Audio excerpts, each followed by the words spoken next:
안녕하세요. 보험금 팔례방입니다. 주요 우울장애 병력자가 목을 메어 사망한 경우 입원 권고의 필요성은 없고, 즉 중증으로서 급격히 악화되었다는 자료가 없으며 업무상 재해로 인정받지 못하였다면 자살보험금은 면책인지 여부에 대하여 서울중앙지법 2016 가합 5555554호 토대로 명확히 살펴보도록 하겠습니다.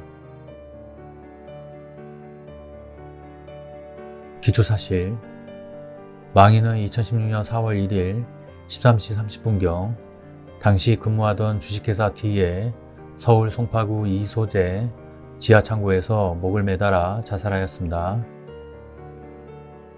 재판부의 판단: 쟁점 가, 망인의 자살이 피보험자가 정신질환 상태에서 자신을 해친 경우 내지 피보험자가 심신상실 등으로 자유로운 의사결정을 할 수 없는 상태에서 자신을 해친 경우로서 보험금 지급 면책 사유의 예외에 해당하는지 여부.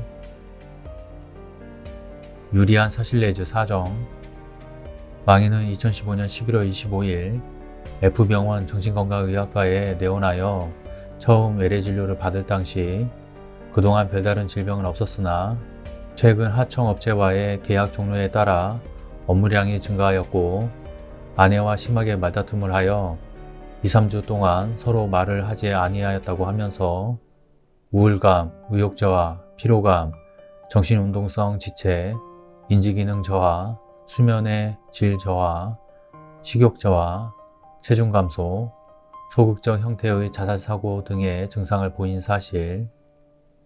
이에 이 사건 병원 의사 G는 망인을 주요 우울 장애로 진단하여 망인에게 항우울제 등을 처방하면서 일주일 후에 다시 내원할 것을 권유한 사실. 그러나 망인은 그 후 위와 같은 증상에 대하여 별다른 추가 치료를 받지 아니하고 이 사건 병원에 다시 내원하지도 아니하다가 초진시로부터 약 4개월이 지난 2016년 3월 30일 비로소 이 사건 병원에 다시 내원한 사실. 이 사건 병원 의사 G는 초진 이후 망인의 증상에 별다른 호전이 없는 것으로 보이고 망인이 초진 시 처방받은 약 때문에 몸이 늘어지고 정상적인 생활을 하기 어려워서 약을 2번 정도밖에 먹지 아니하였다고 함에 따라 망인에게 다른 약을 다시 처방하여 준 사실은 각인정됩니다. 그러나 망인이 사고 당시 자살자에게 나타나는 심리적 우울 상태를 넘어 주요 우울 장애 등으로 자유로운 의사결정을 할 수 없는 상태에서 자살을 한 것으로 보기는 어렵습니다. 상세한 이유는 다음과 같습니다.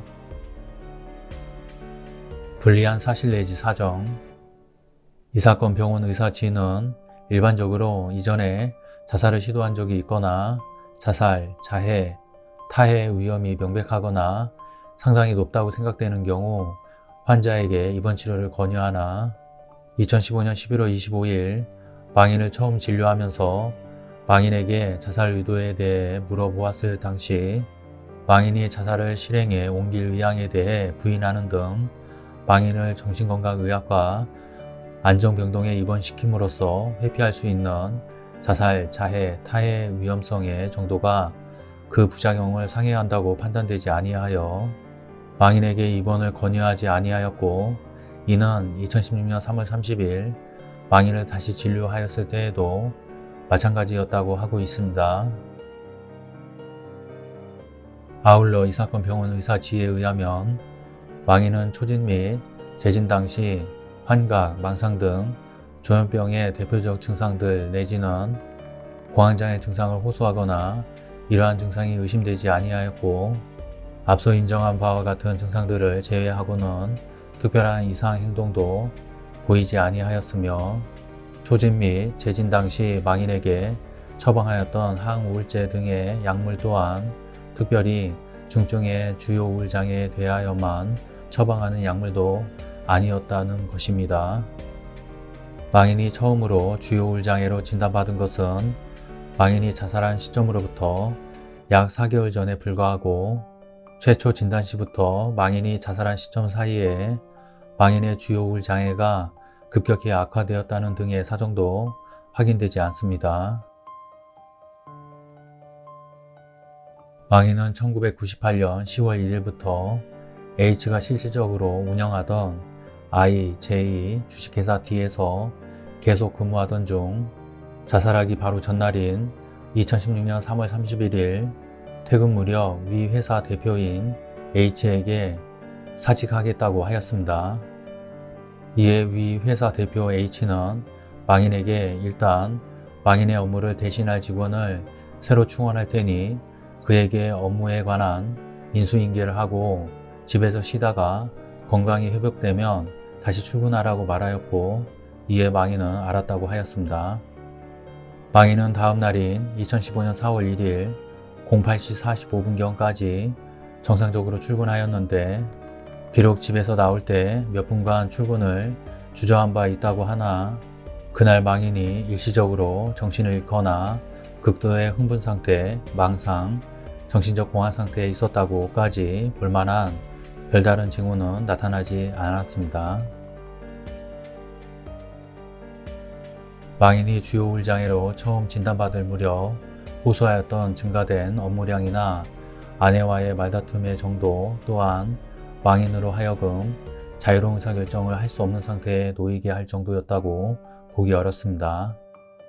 서울 업무상 질병판정위원회도 2017년 2월 23일 2016 판정 제 2448호로 회사의 사정이 좋지 않은 것에 대하여 민감하게 책임감을 느끼는 망인의 개인적인 소양이 그 사망에 더 큰 영향을 끼친 것으로 보여 망인의 사망과 업무와의 인과관계를 인정하기 어렵다고 하면서 망인의 사망이 산재법상 업무상 질병에 의한 사망에 해당하지 아니한다고 만장일치로 판단한 바 있습니다.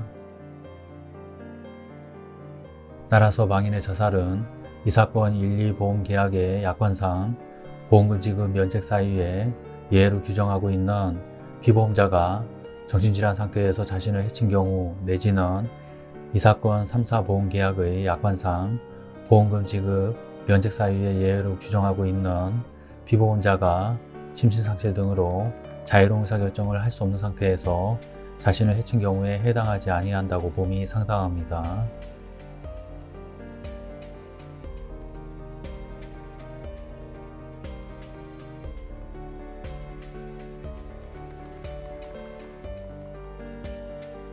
결론적으로 보험회사는 보험 수익자에게 상해사망보험금 및 재해사망보험금을 지급할 의무가 없습니다.